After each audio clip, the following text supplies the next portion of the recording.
ਠੀਕ ਹੋਵੋਗੇ ਅਤੇ ਵਧੀਆ ਪੜ੍ਹਾਈ ਕਰ ਰਹੇ ਹੋ।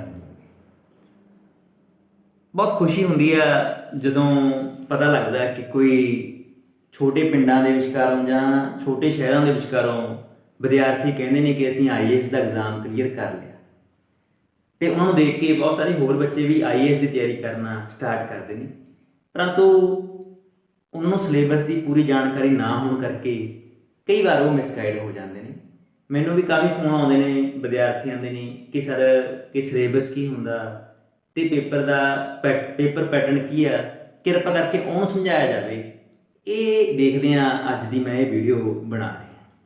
ਮੈਂ ਆਸ ਕਰਦਾ ਕਿ ਤੁਹਾਨੂੰ ਵੀਡੀਓ ਪਸੰਦ ਆਵੇਗੀ। ਚਲੋ ਸ਼ੁਰੂ ਕਰਦੇ ਹਾਂ। ਅਸੀਂ ਦੇਖਦੇ ਹਾਂ ਮਿੱਤਰੋ ਕਿ ਆਪਣੇ ਭਾਰਤ ਦਾ ਸਭ ਤੋਂ ਜ਼ਿਆਦਾ ਔਖਾ ਐਗਜ਼ਾਮ UPSC ਦਾ ਐਗਜ਼ਾਮ ਸਿਵਲ ਸਰਵਿਸ ਦਾ ਐਗਜ਼ਾਮ ਕਹਾਉਂਦਾ। ਅਸੀਂ ਦੇਖਦੇ ਹਾਂ ਕਿਹੜਾ ਸਿਵਲ ਸਰਵਿਸ ਦਾ ਐਗਜ਼ਾਮ ਆ, ਇਹ ਸਿਰਫ IAS ਬਣਨ ਵਾਸਤੇ ਨਹੀਂ ਹੁੰਦਾ। ਇਹ IAS IPS Indian police services, ਜਿਹੜੇ ਅੱਗੇ ਜਾ ਕੇ SP SSP ਲੱਗਦੇ ਨੇ ਉਹ, DC ਲੱਗਦੇ ਨੇ, ADC ਲੱਗਦੇ ਨੇ ਉਹ, SDM ਲੱਗਦੇ ਨੇ ਉਹ। IFS ਦਾ ਮਤਲਬ ਹੈਗਾ ਫੋਰਨ ਸਰਵਿਸਿਜ਼। ਫੋਰਨ ਸਰਵਿਸਿਜ਼ ਜਿਹੜੇ ਆਪਣੇ ਭਾਰਤ ਦੇ ਕੰਨਿਓ ਦੂਜੇ ਦੇਸ਼ ਰਾਜਦੂਤ ਲੱਗਦੇ ਨੇ, ਚਾਹੇ ਉਹ ਅਮਰੀਕਾ ਦੇ ਵਿਚਕਾਰ ਹੋਣ, ਚਾਹੇ ਇੰਗਲੈਂਡ ਦੇ ਵਿਚਕਾਰ ਹੋਣ।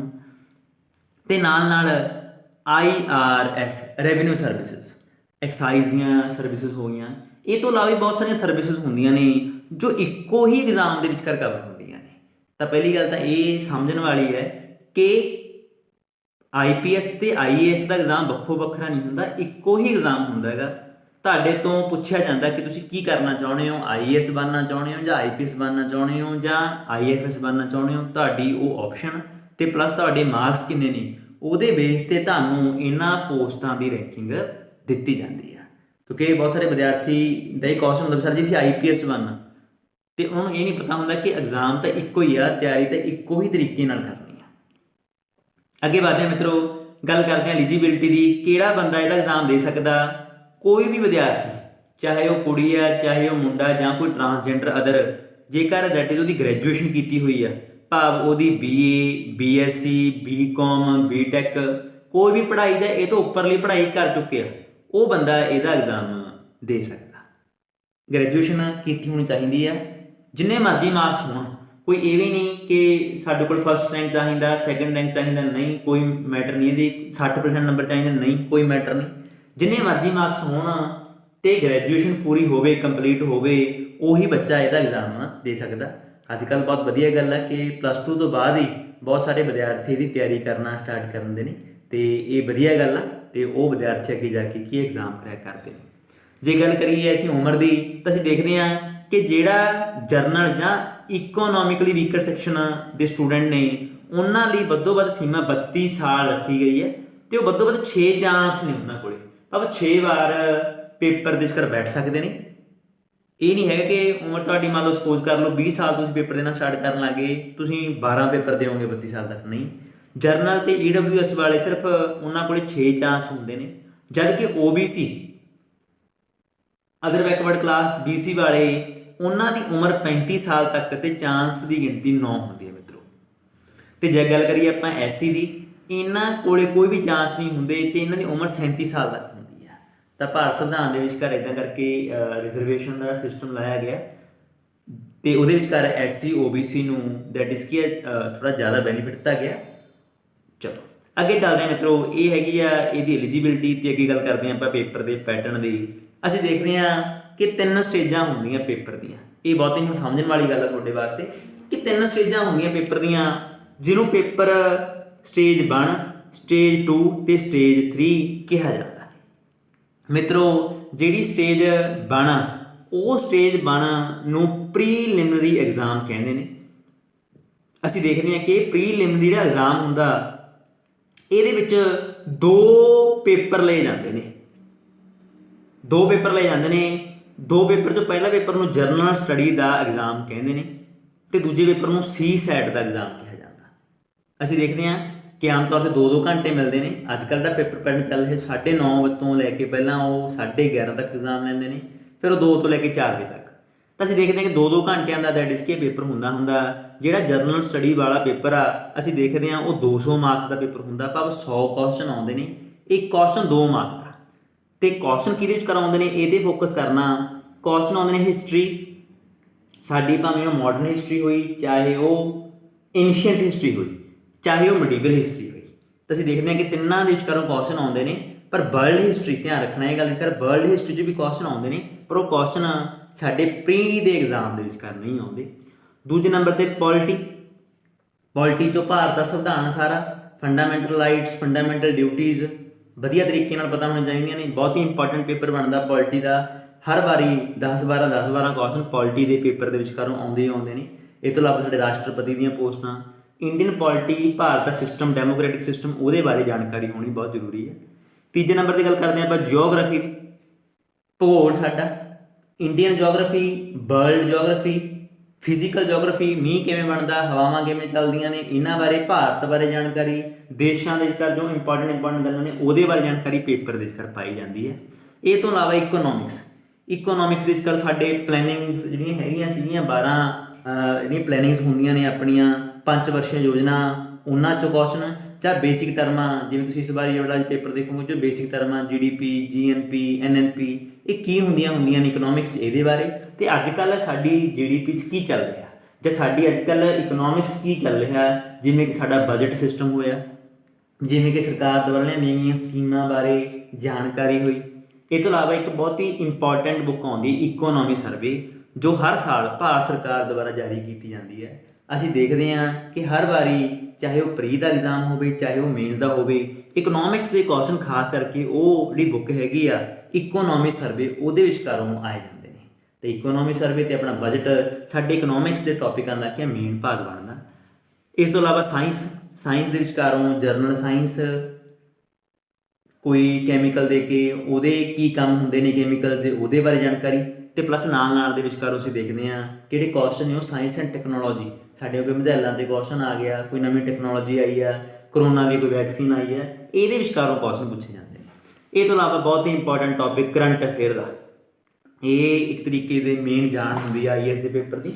ਬੰਦਾ ਕਿੰਨਾ ਕੁ ਅਟੈਚ ਆ, ਕਿੰਨਾ ਕੁ ਅੱਜ ਕੱਲ੍ਹ ਨੌਲੇਜ ਹੈਗੀ ਆ, ਉਹ ਇੱਕ ਪੇਪਰ 'ਚ ਚੈੱਕ ਕੀਤਾ ਜਾਂਦਾ ਕਰੰਟ ਅਫੇਅਰ ਤੋਂ। ਕਰੰਟ ਅਫੇਅਰ ਦੇ ਵਿਚਕਾਰ ਹਰ ਮਹੀਨੇ ਦੇ ਬਹੁਤ ਹੀ ਵਧੀਆ ਗੱਲਾਂ, ਕੀ ਕੁਝ ਚੱਲ ਰਿਹਾ ਹੈਗਾ। ਅਸੀਂ ਦੇਖਦੇ ਹਾਂ ਕਿ ਆਮ ਤੌਰ 'ਤੇ ਜਿਹੜਾ ਪੇਪਰ ਉਹ ਮਈ ਜਾਂ ਜੂਨ ਦੇ ਮਹੀਨੇ ਦੇ ਵਿਚਕਾਰ ਹੁੰਦਾ ਜਿਵੇਂ ਕਿ ਇਸ ਵਾਰੀ ਵਾਲਾ ਪੇਪਰ ਭਾਵੇਂ ਹੁਣ ਪੋਸਟਪੋਨ ਹੋ ਗਿਆ, ਇਹ ਪੇਪਰ ਜਿਹੜਾ ਹੈਗਾ 10ਵੇਂ ਮਹੀਨੇ ਅਕਤੂਬਰ ਦੇ ਵਿੱਚ ਕਰ ਦਿੱਤਾ ਗਿਆ ਹੈ। ਪਹਿਲਾਂ ਇਹ ਐਗਜ਼ਾਮ ਦਾ ਹੈਗਾ ਸੀਗਾ ਉਹ ਜੂਨ ਦੇ ਵਿਚਕਾਰ ਸੀ, ਪਰ ਅਸੀਂ ਦੇਖਦੇ ਹਾਂ ਕਿ ਮਈ ਤੋਂ ਭਾਵ 1 ਸਾਲ ਦਾ ਕਰੰਟ ਅਫੇਅਰ, ਭਾਵ 12 ਮਹੀਨਿਆਂ ਦਾ ਕਰੰਟ ਅਫੇਅਰ ਤੁਹਾਨੂੰ ਆਉਣਾ ਹੀ ਆਉਣਾ ਚਾਹੀਦਾ ਜੇਕਰ ਤੁਸੀਂ ਐਗਜ਼ਾਮ ਨੂੰ ਕਲੀਅਰ ਕਰਨਾ ਚਾਹੁੰਦੇ ਹੋ। ਨਾਲ ਅੱਜ ਕੱਲ੍ਹ ਐਨਵਾਇਰਮੈਂਟ, UPSC ਦੇ ਐਗਜ਼ਾਮ 'ਚ ਵਾਤਾਵਰਨ ਦੇ ਕੁਐਸਚਨ, ਕਿਉਂਕਿ ਵਾਤਾਵਰਨ ਖਰਾਬ ਹੋ ਰਿਹਾ, ਤਾਂ ਸਰਕਾਰ ਚਾਹੁੰਦੀ ਹੈ ਕਿ ਜੋ ਬੰਦਾ IAS ਬਣਨਾ ਚਾਹੁੰਦਾ ਉਹਨੂੰ ਵਾਤਾਵਰਨ ਬਾਰੇ ਪੂਰੀ ਜਾਣਕਾਰੀ ਹੋਵੇ। ਤਾਂ ਵਾਤਾਵਰਨ 'ਤੇ ਕੁਐਸਚਨ, ਅਤੇ ਨਾਲ ਅੱਜ ਕੱਲ੍ਹ ਇੱਕ ਨਵਾਂ ਐਗਰੀਕਲਚਰ, MSP ਕੀ ਹੁੰਦਾ ਐਗਰੀਕਲਚਰ ਦੀਆਂ ਖਾਦਾਂ 'ਤੇ ਕੁਐਸਚਨ ਕਾਫੀ ਤਰ੍ਹਾਂ ਦੇ ਬਣਾਏ ਜਾ ਰਹੇ ਨੇ। ਆਹ ਨਵੇਂ ਵਿਸ਼ੇ ਮੈਂ ਤਾਂਹੀਓ ਅਲੱਗ ਤੋਂ ਐਡ ਕੀਤੇ ਨੇ, ਕਿਉਂਕਿ ਹਾਲਾਂਕਿ ਐਨਵਾਇਰਮੈਂਟ ਸਾਇੰਸ ਅਤੇ ਜੋਗ੍ਰਾਫੀ ਦਾ ਭਾਗ ਆ, ਪਰੰਤੂ ਤੁਸੀਂ ਦੇਖਦੇ ਹਾਂ ਕਾਫੀ ਵੱਡੇ ਪੱਧਰ ਦੇ ਵਿਚਕਾਰ ਅੱਜ ਕੱਲ੍ਹ ਕੀ ਪੇਪਰ ਦੇ ਵਿਚਕਾਰ ਵੀ ਕੀ ਆ ਰਿਹਾ, ਤਾਂ ਕਿ ਐਨਵਾਇਰਮੈਂਟ ਵੱਖਰੇ ਤੌਰ 'ਤੇ ਐਗਰੀਕਲਚਰ ਵੀ ਹਾਲਾਂਕਿ ਜੋਗ੍ਰਾਫੀ ਦਾ ਭਾਗ ਆ, ਪਰੰਤੂ ਅੱਜ ਕੱਲ੍ਹ ਐਗਰੀਕਲਚਰ 'ਤੇ ਫੋਕਸ ਕਰਨਾ ਬਹੁਤ ਜ਼ਰੂਰੀ ਹੈ। ਤਾਂ ਅਸੀਂ ਦੇਖਦੇ ਹਾਂ ਕਿ ਇਹਦੇ ਵਿਚਕਾਰੋਂ ਪੇਪਰ ਬਣਾਇਆ ਜਾਂਦਾ। 200 ਦੇ ਵਿੱਚੋਂ ਤੁਹਾਡੇ ਕਿੰਨੇ ਮਾਰਕਸ ਆਉਂਦੇ ਨੇ, ਇਹ ਪੇਪਰ ਤੈਅ ਕਰਦਾ ਕਿ ਤੁਸੀਂ ਅੱਗੇ ਮੇਨਸ ਜਾਓਗੇ ਜਾਂ ਨਹੀਂ ਜਾਓਗੇ। ਅਸੀਂ ਦੇਖਦੇ ਹਾਂ ਕਿ ਦੂਜਾ ਪੇਪਰ CSET ਵਾਲਾ ਜੋ ਹੁੰਦਾ, ਜਿਹਦੇ ਵਿਚਕਾਰ ਮੇਨਲੀ ਇੰਗਲਿਸ਼ ਅਤੇ ਮੈਥ ਰੀਜ਼ਨਿੰਗ 'ਚੋਂ ਕੁਐਸਚਨ ਪਾਏ ਜਾਂਦੇ ਨੇ। ਅਰਾਊਂਡ ਦੇਖਿਆ ਜਾਵੇ ਤਾਂ 80 ਕੁਐਸਚਨ ਆਉਂਦੇ ਨੇ, 40 ਕੁਐਸਚਨ ਇੰਗਲਿਸ਼ ਦੇ ਅਤੇ 40 ਕੁਐਸਚਨ ਮੈਥ ਐਂਡ ਰੀਜ਼ਨਿੰਗ ਦੇ। ਅਸੀਂ ਦੇਖਦੇ ਹਾਂ ਕਿ ਇਹ ਪੇਪਰ ਨੂੰ ਜਸਟ ਕੁਆਲੀਫਾਈ ਕਰਨਾ ਭਾਵ 200 ਦਾ ਤੀਜਾ ਹਿੱਸਾ ਕਰੋ 67 ਮਾਰਕਸ ਜੇ ਤੁਹਾਡੇ ਬਣਦੇ ਨੇ, ਬਸ ਤੁਸੀਂ ਪਾਸ ਹੋ। ਇਹ ਪੇਪਰ ਮੈਟਰ ਨਹੀਂ ਕਰਦਾ, ਇਹਦੇ ਵਿਚਕਾਰ ਜਸਟ ਪੇਪਰ ਮੈਟਰ ਕਰਦਾ ਪਹਿਲਾ। ਇੰਗਲਿਸ਼ ਦੇ ਵਿਚਕਾਰੋਂ ਵੀ ਇਹ ਪੇਪਰ 'ਚ ਕੋਈ ਸਪੋਟਿੰਗ ਦਾ ਐਰਰਸ ਜਿਵੇਂ ਕਿ ਬਾਕੀ ਪੇਪਰਾਂ 'ਚ ਆਉਂਦੇ ਨੇ ਇਹੋ ਜਿਹਾ ਕੁਝ ਨਹੀਂ ਆਉਂਦਾ, ਗ੍ਰਾਮਰ ਦਾ ਕੁਝ ਨਹੀਂ, ਜਸਟ ਪੈਰਾਗ੍ਰਾਫ ਆਉਂਦੇ ਨੇ, ਕੰਪਰੀਹੈਂਸ਼ਨ ਆਉਂਦੇ ਨੇ। ਕੰਪਰੀਹੈਂਸ਼ਨਾਂ ਦੇ ਵਿਚਕਾਰੋਂ ਕੁਐਸਚਨ ਨੂੰ ਸੋਲਵ ਕਰਨਾ ਹੁੰਦਾ, ਭਾਵ IAS ਦੇ ਐਗਜ਼ਾਮ 'ਚ ਜਿਹੜੀ ਇੰਗਲਿਸ਼ ਆ ਉਹ ਸਿਰਫ ਪੈਰੇ ਆਉਂਦੇ ਨੇ, ਪੈਰਿਆਂ ਨੂੰ ਸੋਲਵ ਕਰਕੇ ਉੱਤਰ ਕਰਨਾ। ਮਿੱਤਰੋ ਬਹੁਤ ਸਾਰੇ ਮੁੰਡੇ ਮੈਂ ਦੇਖਦਾ ਹੁੰਦਾ ਜਾਂ ਕੁੜੀਆਂ, ਉਹ ਬਾਕੀ ਉਹਨਾਂ ਨੂੰ ਫਿਰ ਉਹੀ ਗੱਲ ਪਤਾ ਨਹੀਂ ਹੁੰਦਾ, ਤਾਂ ਉਹ ਕੀ ਆ ਹੋਰ ਇੰਗਲਿਸ਼ ਜਿਵੇਂ ਕਿ ਨਰੇਸ਼ਨ ਕਰ ਲਈ, ਜਿਵੇਂ ਕਿ ਸਪੋਟਿੰਗ ਦਾ ਐਰਰਸ ਦੇ ਰੂਲ ਕਰ ਲਈ, ਫਿਲ ਇਨ ਦੀ ਬਲੈਂਕਸ ਕਰ ਲਈ। ਪਰ ਪੁੱਤਰੋ ਇੰਗਲਿਸ਼ ਦੇ ਵਿਚਕਾਰ ਜਿਹੜਾ ਪ੍ਰੀ ਦਾ ਪੇਪਰ ਆ ਉਹਦੇ ਵਿਚਕਾਰੋਂ ਓਨਲੀ ਐਂਡ ਓਨਲੀ ਕਿਹਦੇ ਕੁਐਸਚਨ ਆਉਂਦੇ ਨੇ, ਸਾਡੇ ਕੋਲੇ ਪੈਰਾਗ੍ਰਾਫ ਦੇ ਕੁਐਸਚਨ ਆਉਂਦੇ ਨੇ। ਇਹ ਗੱਲ 'ਤੇ ਧਿਆਨ ਕਰਨਾ। ਤੇ ਨਾਲ ਮੈਥ ਰੀਜ਼ਨਿੰਗ ਵੀ ਠੀਕ ਈਜ਼ੀ ਆਉਂਦੀ ਹੈ। ਜੇ ਬੰਦਾ ਵਧੀਆ ਮੈਥ ਰੀਜ਼ਨਿੰਗ ਹਲਕਾ ਫੁਲਕਾ ਕਰਦਾ ਤਾਂ ਉਹ ਕੀ ਹੈ ਪੇਪਰ ਕੀ ਹੈ ਪਾਸ ਕਰ ਲੈਂਦਾ। ਤਾਂ ਇਹ ਕੁਆਲੀਫਾਈਂਗ ਆ। ਤੇ ਇਹਦੇ ਵਿੱਚੋਂ ਟੋਟਲ 200 ਦੇ ਵਿਚਕਾਰੋਂ ਹਰ ਵਾਰੀ 100 ਤੋਂ 110 ਜਿਹੜਾ ਬੰਦਾ 100 ਤੋਂ 110 ਮਾਰਕਸ ਲੈਂਦਾ, ਨੈਗੇਟਿਵ ਮਾਰਕਿੰਗ ਪੇਪਰ ਦੇ ਵਿਚਕਾਰ ਹੁੰਦੀ ਹੈ ਮਿੱਤਰੋ। ਜਿਹੜਾ 1/3 1/3 ਹਿੱਸਾ ਨੈਗੇਟਿਵ ਮਾਰਕਿੰਗ ਹੁੰਦੀ ਹੈ। ਜਿਹੜਾ ਬੰਦਾ ਇਹ ਪੇਪਰ ਨੂੰ ਚੋਂ 100 ਤੋਂ 110 ਦੇ ਵਿੱਚ ਨੰਬਰ ਲੈ ਕੇ ਜਾਂਦਾ, ਵੱਧਦਾ ਜਾਣਾ ਤਾਂ ਕੋਈ ਮੈਟਰ ਨਹੀਂ, ਘੱਟੋ ਘੱਟ ਇੰਨੇ ਨੰਬਰ ਆਉਣੇ ਹੀ ਆਉਣੇ ਚਾਹੀਦੇ ਨੇ। ਉਹੀ ਬੰਦਾ ਦੂਜੀ ਸਟੇਜ ਜਿਹਨੂੰ ਅਸੀਂ ਮੇਨਸ ਦੀ ਸਟੇਜ ਕਹਿੰਦੇ ਆ ਉਹਦੇ ਵਿਚਕਾਰ ਬੈਠ ਸਕਦਾ। ਅਸੀਂ ਦੇਖਦੇ ਹਾਂ ਕਿ ਅਰਾਊਂਡ ਜੇ 1000 ਪੋਸਟਾਂ ਹੈਗੀਆਂ ਨੇ ਤਾਂ 13,000 ਬੰਦੇ ਕੱਢੇ ਜਾਂਦੇ ਨੇ ਸਾਰੇ ਭਾਰਤ ਵਿੱਚੋਂ ਜੋ ਪ੍ਰੀ ਦੇ ਐਗਜ਼ਾਮ 'ਚੋਂ ਮੇਨਸ ਜਾ ਕੇ ਬੈਠਦੇ ਨੇ। ਤਾਂ ਪ੍ਰੀ ਤੋਂ ਮੇਨਸ ਦੇ ਵਿਚਕਾਰ ਬੈਠਣ ਲਈ 13,000 ਜਾਣੇ ਕੀ ਬੁਲਾਏ ਜਾਂਦੇ ਨੇ। ਅਸੀਂ ਦੇਖਦੇ ਹਾਂ ਇਹ ਤੋਂ ਬਾਅਦ ਮੇਨਸ ਦਾ ਐਗਜ਼ਾਮ ਸਟਾਰਟ ਹੋ ਜਾਂਦਾ। ਮੇਨਸ ਦੇ ਵਿਚਕਾਰ ਅੱਗੇ ਜਾ ਕੇ 9 ਪੇਪਰ ਨੇ। ਤਾਂ 9 ਪੇਪਰ ਹੁੰਦੇ ਨੇ ਮਿੱਤਰੋ। ਪਹਿਲਾਂ ਵਾਲੇ ਤੇ ਪੇਪਰ 'ਚ ਕੀ ਫਰਕ ਆ? ਪਹਿਲਾਂ ਵਾਲੇ 'ਚ ਤਾਂ ਆਪਾਂ ਨੂੰ 4 ਆਪਸ਼ਨਸ ਆਉਣਗੀਆਂ, ਆਪਾਂ ਉਹ 4 ਆਪਸ਼ਨ 'ਚੋਂ ਕਿਹੜੀ ਸਹੀ ਉਹ ਟਿਕ ਮਾਰਕ ਕਰਨੀ ਆ, ਜਸਟ ਕੰਮ ਟਿਕ ਮਾਰਕ ਦਾ। ਪਰ ਇਹਦੇ ਜਿਹੜੇ 9 ਪੇਪਰ ਅੱਗੇ ਜਾ ਕੇ ਹੋਣਗੇ ਉਹ ਪੇਪਰਾਂ ਨੂੰ ਆਪਾਂ ਪੂਰਾ ਲਿਖਣਾ। ਜਿਵੇਂ ਆਪਾਂ BA ਦੇ ਵਿਚਕਾਰ ਜਾਂ +2 'ਚ ਆਪਣੇ ਪੇਪਰ ਨੂੰ ਲਿਖਦੇ ਹਾਂ ਨਾ, ਤਾਂ ਉਹ ਵੀ ਲਿਖਣਾ ਹੁੰਦਾ। ਇਹ ਗੱਲਾਂ ਬਾਤਾਂ 'ਚ ਇਹੀ ਬਾਕੀ ਪੇਪਰ ਨਾਲੋਂ ਵੱਖਰਾ ਫਰਕ ਆ IAS ਦੇ ਐਗਜ਼ਾਮ ਦਾ, ਕਿਉਂਕਿ ਉਹ ਇਕੱਲੀ ਫੈਕਚੁਅਲ ਨੌਲੇਜ 'ਤੇ ਫੋਕਸ ਨਹੀਂ ਕਰਦਾ। ਉਹ ਸਿਰਫ ਇਹ ਨਹੀਂ ਦੇਖਦਾ ਕਿ ਤੁਹਾਨੂੰ ਫੈਕਟ ਯਾਦ ਨੇ ਕਿ ਨਹੀਂ, ਤੁਹਾਡੇ ਵਿਚਾਰ ਕੀ ਨੇ, ਤੁਸੀਂ ਕੀ ਸਮਝਦੇ ਹੋ। ਉਹ ਗੱਲਾਂ ਬਾਤਾਂ ਤੁਸੀਂ ਲਿਖ ਕੇ ਹੀ ਦੱਸ ਸਕਦੇ ਹੋ, ਲਿਖ ਕੇ ਹੀ ਤੁਹਾਡਾ ਪਤਾ ਲੱਗ ਸਕਦਾ। ਤਾਂ ਹੁਣ ਜਸਟ ਜਿਹੜਾ ਉਹ ਪੇਪਰ ਆ ਪ੍ਰੀ ਵਾਲਾ ਪੇਪਰ, ਉਹ ਇੱਕ ਤਰੀਕੇ ਦਾ ਦਰਵਾਜ਼ਾ, ਐਂਟਰੀ ਗੇਟ ਆ ਤੁਹਾਡੇ ਵਾਸਤੇ ਮੇਨਸ ਦੇ ਵਿਚਕਾਰ। ਇਹ ਤੋਂ ਬਾਅਦ ਉਹ ਪ੍ਰੀ ਵਾਲੇ ਪੇਪਰ ਦਾ ਕੋਈ ਵੀ ਲੈਣ ਦੇਣ ਤੁਹਾਡੀ ਮਾਰਕਸ ਦੇ ਵਿਚਕਾਰ, ਤੁਹਾਡੇ IAS ਬਣਨ ਦੇ ਵਿਚਕਾਰ ਕੋਈ ਵੀ ਕਾਊਂਟ ਨਹੀਂ ਕਰਦਾ। ਅਸੀਂ ਦੇਖਦੇ ਹਾਂ ਜਿਹੜਾ ਸਾਰਾ ਕੰਮ ਆ ਹੁਣ ਕਿਹਦਾ ਰਹਿ ਗਿਆ, ਮੇਨਸ ਐਗਜ਼ਾਮ ਤੇ ਇੰਟਰਵਿਊ ਦਾ ਰਹਿ ਗਿਆ। ਪ੍ਰੀ ਦਾ ਜਿਹੜਾ ਕੰਮ ਸੀ ਜਸਟ ਤੁਹਾਨੂੰ ਅਗਲੇ ਪੜਾਅ ਤੱਕ ਲੈ ਕੇ ਜਾਣਾ, ਉਹਦਾ ਪੜਾਅ ਕੀ ਹੋ ਗਿਆ, ਪੂਰਾ ਹੋ ਗਿਆ। ਅਸੀਂ ਦੇਖਦੇ ਹਾਂ ਕਿ ਇਹ ਤੋਂ ਬਾਅਦ ਮੇਨਸ ਦਾ ਐਗਜ਼ਾਮ ਹੁੰਦਾ ਮਿੱਤਰੋ। ਮੇਨਸ ਦੇ ਐਗਜ਼ਾਮ ਦੇ ਵਿਚਕਾਰ ਸਭ ਤੋਂ ਪਹਿਲਾ ਜਿਹੜਾ ਐਗਜ਼ਾਮ ਹੁੰਦਾ ਉਹ ਐਸੇ ਦਾ ਹੁੰਦਾ। ਐਸੇ ਦਾ ਇੱਕ ਐਗਜ਼ਾਮ ਲਿਆ ਜਾਂਦਾ। ਐਸੇ ਦੇ ਵਿਚਕਾਰ ਇੱਕ ਐਸੇ ਨਹੀਂ, 4 ਐਸੇ ਪਾਏ ਜਾਂਦੇ ਨੇ। ਸਾਨੂੰ ਆਪਸ਼ਨਾਂ ਹੁੰਦੀਆਂ ਨੇ ਵੀ 3 ਚੋਂ ਇੱਕ ਆਪਸ਼ਨ ਕੀ ਆ, ਇੱਕ ਸੋਲਵ ਕਰਨਾ ਹੁੰਦਾ। ਜਿਵੇਂ ਕਿ ਨੈਮ, ਪਿਛਲੇ ਵਾਰ ਪੇਪਰਾਂ ਦੇ ਵਿਚਕਾਰੋਂ ਨੈਮ ਨੋਨ ਅਲਾਈਨਡ ਮੂਵਮੈਂਟ ਦੇ ਵਿਚਕਾਰੋਂ ਕੁਐਸਚਨ ਆਇਆ ਸੀ। ਇਸ ਵਾਰ ਵੀ ਜਿਹੜੇ ਪਿਛਲੇ ਸਾਲ ਹੁਣ 2020 ਦੇ ਕੀ ਆ ਮੇਨਸ ਹੋ ਕੇ ਹਟੇ ਨੇ, ਉਹਦੇ ਵਿਚਕਾਰੋਂ ਵੀ ਕਾਫੀ ਟਿਪੀਕਲ ਕੁਐਸਚਨ ਲਾਈਨਾਂ ਦੇ ਕੇ ਪਾਏ ਜਾਂਦੇ ਨੇ ਵੂਮਨ ਇੰਪਾਵਰਮੈਂਟ 'ਤੇ। ਤਾਂ ਤੁਸੀਂ ਇੱਕ ਟੌਪਿਕ ਲੈ ਕੇ ਵੂਮਨ ਇੰਪਾਵਰਮੈਂਟ 'ਤੇ ਸਾਰੀਆਂ ਗੱਲਾਂ ਬਾਤਾਂ, ਕੀ ਤੁਹਾਨੂੰ ਚੰਗਾ ਲੱਗਦਾ, ਕੀ ਮਾੜਾ ਲੱਗਦਾ, ਉਹਦੇ 'ਤੇ ਲਿਖਣਾ ਹੁੰਦਾ। ਅਰਾਊਂਡ 1500-1600 ਵਰਡ ਦਾ ਤੁਹਾਡਾ ਇੱਕ ਐਸੇ ਬਣ ਜਾਂਦਾ ਹੁੰਦਾ। ਟੋਟਲ 4 ਐਸੇ ਆਪਾਂ ਲਿਖਦੇ ਹਾਂ। ਅਸੀਂ ਦੇਖਦੇ ਹਾਂ ਕਿ ਇਹ ਜਿਹੜਾ ਐਸੇ ਦਾ ਐਗਜ਼ਾਮ ਆ ਇਹ 250 ਮਾਰਕਸ ਦਾ ਹੁੰਦਾ। 250 ਦੇ ਵਿਚਕਾਰ ਤੁਹਾਨੂੰ ਮਾਰਕਸ ਕੇ ਦਿੱਤੇ ਜਾਂਦੇ ਨੇ। ਤਾਂ ਐਸੇ ਦੇ ਐਗਜ਼ਾਮ ਤੋਂ ਬਾਅਦ 4 ਐਗਜ਼ਾਮ ਹੋਰ ਹੁੰਦੇ ਨੇ ਜਿਨ੍ਹਾਂ ਨੂੰ ਜਰਨਲ ਸਟੱਡੀ ਐਗਜ਼ਾਮ ਕਹਿੰਦੇ ਨੇ। ਬਹੁਤ ਹੀ ਇੰਪੋਰਟੈਂਟ ਨੇ, ਇਹਨਾਂ ਨੂੰ ਸਮਝਣਾ। ਦੇਖੋ ਬਹੁਤਾਂ ਨੂੰ ਇਹ ਸਿਲੇਬਸ, ਉਹੀ ਗੱਲ ਹੈ ਕਿ ਸਿਲੇਬਸ ਜੇ ਪਤਾ ਹੋ ਤਾਂ ਹੀ ਉਹ ਤਿਆਰੀ ਵਧੀਆ ਹੋ। ਜੇ ਤੁਹਾਨੂੰ ਸਿਲੇਬਸ ਹੀ ਨਹੀਂ ਪਤਾ ਤਾਂ ਤੁਸੀਂ ਦੈਟ ਇਜ਼ ਕਿ ਪੇਪਰ ਨੂੰ ਕਰੈਕ ਨਹੀਂ ਕਰ ਸਕਦੇ। 5-7 ਮਹੀਨੇ ਤਿਆਰੀ ਕਰਕੇ ਫਿਰ ਬੰਦਾ ਅੱਕ ਜਾਂਦਾ, ਕਿ ਬੰਦਾ ਸਾਈਡ 'ਤੇ ਬਹਿ ਜਾਂਦਾ। ਤਾਂ ਉਹਨੂੰ ਹੀ ਸਮਝਾਉਣ ਵਾਸਤੇ ਮੈਂ ਦੈਟ ਇਜ਼ ਕਿ ਇੱਕ ਇਨੀਸ਼ੀਏਟਿਵ ਲੈ ਰਿਹਾ ਕਿ ਜਿਹੜੇ ਮੇਰੇ ਪਿੰਡਾਂ ਦੇ ਸਟੂਡੈਂਟਸ ਨੇ ਜਿਨ੍ਹਾਂ ਨੂੰ ਦੈਟ ਇਜ਼ ਕਿ ਨਹੀਂ ਜਾ ਸਕਦੇ, ਦਿੱਲੀ ਨਹੀਂ ਜਾ ਸਕਦੇ ਤਿਆਰੀ ਕਰਨ ਵਾਸਤੇ, ਕਰੋਨਾ ਦੇ ਕਰਕੇ ਵੀ ਜਾਂ ਕਿਸੇ ਗਰੀਬੀ ਕਰਕੇ ਵੀ ਉਹਨਾਂ ਕੋਲ ਰੁਪਈਆ ਨਹੀਂ ਹੁੰਦਾ 2-2 ਲੱਖ ਰੁਪਈਆ ਦੇਣ ਨੂੰ, ਤਾਂ ਉਹਨਾਂ ਬੱਚਿਆਂ ਦੀ ਕੀ ਮਦਦ ਕੀਤੀ ਜਾਵੇ। ਇਹ ਇਨੀਸ਼ੀਏਟਿਵ ਲੈ ਕੇ ਹੀ ਮੈਂ ਦੈਟ ਇਜ਼ ਕਿ ਸੀਰੀਜ਼ ਸਟਾਰਟ ਕਰ ਰਿਹਾ। ਅੱਗੇ ਚੱਲਦੇ ਹਾਂ ਮਿੱਤਰੋ। ਅੱਗੇ ਅਸੀਂ ਦੇਖਦੇ ਹਾਂ ਕਿ ਜਿਹੜੇ ਜਰਨਲ ਸਟੱਡੀ ਦੇ 4 ਪੇਪਰ ਹੁੰਦੇ ਨੇ। ਬਹੁਤ ਹੀ ਇੰਪੋਰਟੈਂਟ ਗੱਲ ਹੈ ਇਹ। ਇਹਨਾਂ 4 ਪੇਪਰਾਂ ਜਿਹੜਾ ਜਰਨਲ ਸਟੱਡੀ ਦੀ ਬਣਦਾ ਪੇਪਰ ਆ, ਇਹ ਫੇਰ ਬੋਲਦਾ ਲਿਖਣਾ ਗਾ। ਇਹ 'ਚ ਇੱਕ ਵਿਸ਼ਾ ਨਹੀਂ, ਇਹ 'ਚ ਹਿਸਟਰੀ।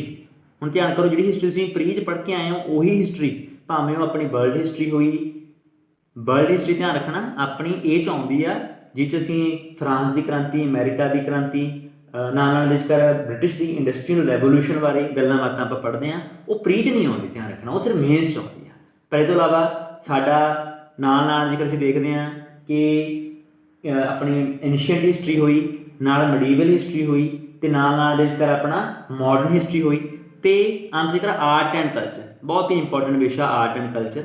ਆਰਟ ਐਂਡ ਕਲਚਰ ਅਸੀਂ ਦੇਖਦੇ ਹਾਂ ਕਿ ਪ੍ਰੀ 'ਚ ਘੱਟ, ਪਰੰਤੂ ਮੇਨਸ ਦੇ ਵਿਚਕਾਰ ਉਹ ਆਰਟ ਐਂਡ ਕਲਚਰ ਦੇ ਵਧੀਆ ਕੁਐਸਚਨ ਆਉਂਦੇ ਨੇ। ਇਹ ਤੋਂ ਬਾਅਦ ਜੋਗਰਾਫੀ ਦੇ ਵਿਚਕਾਰੋਂ ਫਿਰ ਉਹੀ ਗੱਲਾਂ ਬਾਤਾਂ ਜੋ ਅਸੀਂ ਪੜ੍ਹ ਕੇ ਆਏ ਹਾਂ ਪਹਿਲਾਂ ਪ੍ਰੀ ਦੇ ਵਿਚਕਾਰ। Indian geography plus world geography plus physical geography, ਇਹਨਾਂ 'ਚੋਂ ਕੁਐਸਚਨ ਕੀ ਆ ਲਿਖਤੀ ਇਹਦੇ ਵਿਚਕਾਰੋਂ ਆਉਂਦੇ ਨੇ। ਤੀਜਾ ਵਿਸ਼ਾ ਇਹ ਹੈਗਾ ਇੰਡੀਅਨ ਸੋਸਾਇਟੀ। ਤਾਂ ਇੰਡੀਅਨ ਸੋਸਾਇਟੀ ਜਿਹੜਾ ਹੁੰਦਾ ਸੋਸ਼ੋਲੋਜੀ ਪੜ੍ਹਦਾ ਨਾ, ਉਹਦੇ ਵਿੱਚ ਕਰੋ ਗੱਲਾਂ ਬਾਤਾਂ, ਸਾਡਾ ਸੋਸ਼ੋਲੋਜੀਕਲ ਸਮਾਜ ਕਿਵੇਂ ਬਣਿਆ ਹੋਇਆ, ਸਮਾਜ 'ਚੋਂ ਕਿਹੜੀਆਂ ਕਿਹੜੀਆਂ ਜਾਤਾਂ ਪਾਤਾਂ ਨੇ, ਤਾਂ ਉਹ ਸਮਾਜ ਤੋਂ ਕਾਫੀ ਜ਼ਿਆਦਾ ਕੁਐਸਚਨ ਆਉਂਦੇ ਨੇ, ਭਾਰਤੀ ਸਮਾਜ 'ਚੋਂ ਕੁਐਸਚਨ ਬਣ ਕੇ ਆਉਂਦੇ ਨੇ, 2-3 ਕੁਐਸਚਨ ਹਰ ਵਾਰੀ ਪੇਪਰ ਦੇ ਵਿੱਚ ਕਰੋ। ਇਸ ਤਰ੍ਹਾਂ ਅਸੀਂ ਦੇਖ ਰਹੇ ਹਾਂ ਪਹਿਲਾ ਪੇਪਰ ਆ, ਉਹ 'ਚ ਹਿਸਟਰੀ, ਜੀਓਗ੍ਰਾਫੀ ਤੇ ਇੰਡੀਅਨ ਸੋਸਾਇਟੀ। ਦੇਖੋ ਜਿਹਦੇ ਥੱਲੇ ਮੈਂ ਅੰਡਰਲਾਈਨ ਕੀਤੀ ਆ, ਇੰਡੀਅਨ ਸੋਸਾਇਟੀ ਹੋਇਆ, ਭਾਵੇਂ ਗਵਰਨੈਂਸ ਹੋਇਆ, ਸੋਸ਼ਲ ਜਸਟਿਸ ਹੋਇਆ, ਇੰਟਰਨਲ ਸਿਕਿਉਰਿਟੀ, ਇੰਟਰਨੈਸ਼ਨਲ ਰਿਲੇਸ਼ਨ, ਇਹ ਉਹਨਾਂ ਨੇ ਥੱਲੇ ਹੀ ਅੰਡਰਲਾਈਨ ਕੀਤੀ ਹੈ। ਜਿਹੜੇ ਪ੍ਰੀ ਦੇ ਵਿਚਕਾਰ ਨਹੀਂ ਆਉਂਦੇ, ਇਹਦੀ ਤਿਆਰੀ ਸਾਨੂੰ ਮੇਨਸ ਦੇ ਵਿਚਕਾਰ ਵੱਖਰੇ ਤੌਰ 'ਤੇ ਕਰਨੀ ਪੈਂਦੀ ਆ। ਮੇਨਸ ਦੇ ਵਿਚਕਾਰ ਦੀ ਤਿਆਰੀ ਵੱਖਰੇ ਤੌਰ 'ਤੇ ਆ, ਪ੍ਰੀ ਦਾ ਇਹਦੇ ਵਿਚਕਾਰ ਕੋਈ ਵੀ ਕੰਮ ਨਹੀਂ ਹੁੰਦਾ। ਤਾਂ ਪੁੱਤਰੋ GS ਬਣਦਾ ਪੇਪਰ ਹਿਸਟਰੀ, ਜੀਓਗ੍ਰਾਫੀ ਤੇ ਇੰਡੀਅਨ ਸੋਸਾਇਟੀ 'ਚੋਂ ਆਉਂਦਾ, ਜਦ ਕਿ ਇਹਦਾ ਦੂਜਾ ਪੇਪਰ ਹੁੰਦਾ ਜਿਹਨੂੰ ਅਸੀਂ GS2 ਪੇਪਰ ਕਹਿੰਦੇ ਆ, ਉਹ 'ਚ ਇੰਡੀਅਨ ਪੋਲਿਟੀ ਜੋ ਅਸੀਂ ਪ੍ਰੀ 'ਚ ਪੜ੍ਹ ਕੇ ਆਏ ਹਾਂ, ਸੋਸ਼ਲ ਜਸਟਿਸ, ਸਮਾਜਿਕ ਨਿਆਂ, ਕਿਹੜਾ ਇੱਕ IAS ਬੰਦਾ ਉਹ ਸਮਾਜਿਕ ਨਿਆਂ ਕਿਵੇਂ ਦੇਊਗਾ ਜਾਂ ਸਮਾਜਿਕ ਨਿਆਂ ਕਿਵੇਂ ਹੁੰਦਾ। ਸਮਾਜਿਕ ਨਿਆਂ ਦਾ ਮਤਲਬ ਕੀ ਆ ਕਿ ਅਸੀਂ ਇਕੁਐਲਿਟੀ ਲੈ ਕੇ ਆਉਣੀ ਆ। ਜੋ ਸਾਡਾ ਨਾਅਰਾ ਸੀਗਾ ਅਸੀਂ ਫਰਾਂਸ ਦੀ ਕ੍ਰਾਂਤੀ ਤੋਂ ਲਿਆ ਸੀ, ਇਕੁਐਲਿਟੀ, ਲਿਬਰਟੀ, ਫਰੈਟਰਨਿਟੀ, ਉਹ ਕਿਸ ਤਰੀਕੇ ਨਾਲ ਅਸੀਂ ਆਪਣੇ ਭਾਰਤ ਦੇ ਵਿਚਕਾਰ ਲੈ ਕੇ ਆ ਸਕਦੇ ਹਾਂ, ਇਹਨੂੰ ਹੀ ਸੋਸ਼ਲ ਜਸਟਿਸ ਨਾਂ ਦਿੱਤਾ ਜਾਂਦਾ। ਤਾਂ ਕਿਵੇਂ ਲੈ ਕੇ ਆਵਾਂਗੇ ਉਹਦੇ 'ਤੇ ਕੁਐਸਚਨ। ਗਵਰਨੈਂਸ ਤੋਂ ਸਾਡੇ DC ਦੇ ਕੀ ਕੰਮ ਹੁੰਦੇ ਨੇ, DSP ਦੇ ਕੀ ਕੰਮ ਹੁੰਦੇ ਨੇ, SP ਦੇ ਪੁਲਿਸ ਸਿਸਟਮ ਦੇ ਕੀ ਕੰਮ ਹੁੰਦੇ ਨੇ, ਕਿਵੇਂ ਉਹ ਕੰਮ ਕਰਾਉਂਦਾ। ਤਾਂ ਜਿਹੜਾ ਆਪਣਾ ਪੰਚਾਇਤੀ ਸਿਸਟਮ, ਮਿਊਨਿਸਪੈਲਿਟੀ ਸਿਸਟਮ 'ਚ ਕੰਮ ਕਿਵੇਂ ਹੋਣਗੇ, ਉਹ ਕੁਐਸਚਨ ਇਹਦੇ ਵਿਚਕਾਰ ਪੁੱਛੇ ਜਾਂਦੇ ਨੇ। ਤੇ ਅਗਲਾ ਜਿਹੜਾ ਹੈਗਾ ਉਹ ਹੈਗਾ ਇੰਟਰਨੈਸ਼ਨਲ ਰਿਲੇਸ਼ਨਸ। ਜਿਵੇਂ ਕਿ ਅੱਜ ਕੱਲ੍ਹ ਤੁਹਾਨੂੰ ਪਤਾ ਕਿ ਲੜਾਈ ਚੱਲ ਰਹੀ ਆ ਕਿਹਦੇ ਵਿਚਕਾਰ, ਫਿਲਿਸਤੀਨ ਅਤੇ ਇਜ਼ਰਾਈਲ ਦੇ ਵਿੱਚ। ਤਾਂ ਭਾਰਤ ਦਾ 'ਤੇ ਕੀ ਇੰਪੈਕਟ ਪਊਗਾ, ਕੀ ਭਾਰਤ ਵਾਸਤੇ ਵਧੀਆ ਗੱਲ ਹੈ ਜਾਂ ਕੀ ਭਾਰਤ ਵਾਸਤੇ ਮਾੜੀ ਗੱਲ ਆ। ਤਾਂ ਭਾਰਤ ਦੇ ਐਂਗਲ ਤੋਂ ਜਿਹੜੇ ਇੰਟਰਨੈਸ਼ਨਲ ਰਿਲੇਸ਼ਨ ਹੁੰਦੇ ਨੇ, ਸਾਡੇ ਰਿਲੇਸ਼ਨ ਚਾਈਨਾ ਨਾਲ ਵਧੀਆ ਬਣ ਰਹੇ ਨੇ ਜਾਂ ਮਾੜੇ ਬਣ ਰਹੇ ਨੇ, ਇਹਦਾ ਸਾਡੇ 'ਤੇ ਕੀ ਇਫੈਕਟ ਆ, ਇਹ ਜਿਹੇ ਕੁਐਸਚਨ ਇਹ ਪੇਪਰਾਂ 'ਚ ਕੀ ਪੁੱਛੇ ਜਾਂਦੇ ਨੇ। ਤਾਂ ਕਹਿਣ ਦਾ ਮਤਲਬ ਇੱਕੋ ਹੀ ਪੇਪਰ 'ਚ 4 ਵਿਸ਼ੇ ਕਵਰ ਕਰਦਾ GS2 ਦਾ ਪੇਪਰ।